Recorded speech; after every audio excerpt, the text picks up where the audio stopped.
Hi. Yeah, so my presentation that I chose on the Alternate History Project was the invention of the digital image, I guess, or digital camera. We'll be more specific.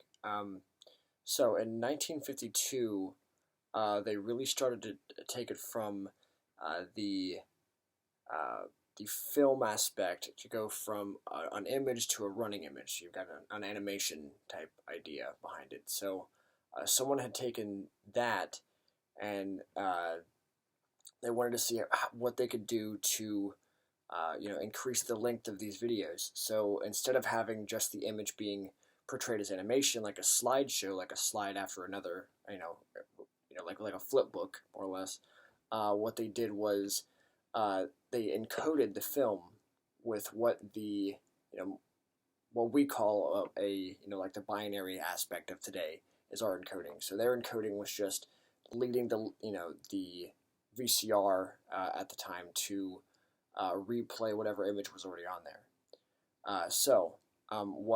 What happened next was we had the scanner. So you took your image and you were able to copy that image, and when it would give you on the other side of that image is a encoded version of that same image. So now you have an actual digital copy of an image for the first time, but you can't really do a lot with that.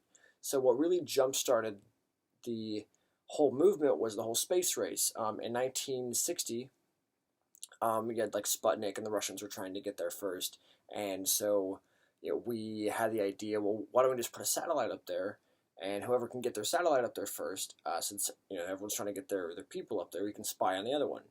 So instead of having to launch a satellite and having to bring it back safely, probably can't drop it in the water if you're trying to get your film back. What they decided was we need to come up with a way to use this digital code that we're using in our scanners and feed that back to us, whether it's got to be one decimal at a time by radio signals that we can write down afterward or what, but we need to find a way to get these images back. So Steve Sasson in 1973 actually came up with a way to put a 8-pound digital camera on a satellite.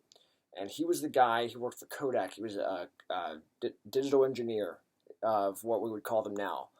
Back then, he's probably the weird guy who tinkers around with stuff. But we know that that's all different now. So what had happened is he puts this camera on, we get our images back, and the revolution starts. From then on, you're able to work on that project where you have individual digital cameras. You have digital images that you can alter now, as opposed to once you take your picture, that's it. There's a let's not let this go without being said. There's a lost art when it comes to going from the film to the digital aspect. You get a lot of people who take 1,000 pictures in 3 seconds and just pick out whichever one looks good, as opposed to the classic film, the grit of it, being a constructed piece of art that you really only got one shot, or however many rolls of film you're willing to waste on getting your one shot. But let's not let that go unsaid. So my alternate reality to play on this would be the idea that maybe we didn't do well in space. Maybe there was not this thirst to get to the moon, to go into space, to have satellites. So theoretically, what if we didn't have the digital image? I know it probably would have happened even if we hadn't done the whole space thing. Someone would have come up with the digitalness aspect of we need to easily move these images around. But I thought it would be really interesting if people had like phones and they had like the Polaroid that would come out. All of our web pages wouldn't have any images on them. They'd just be like, you just have to walk up and show someone your web page. Here's my picture, here's my Facebook. The image is like flying off of it.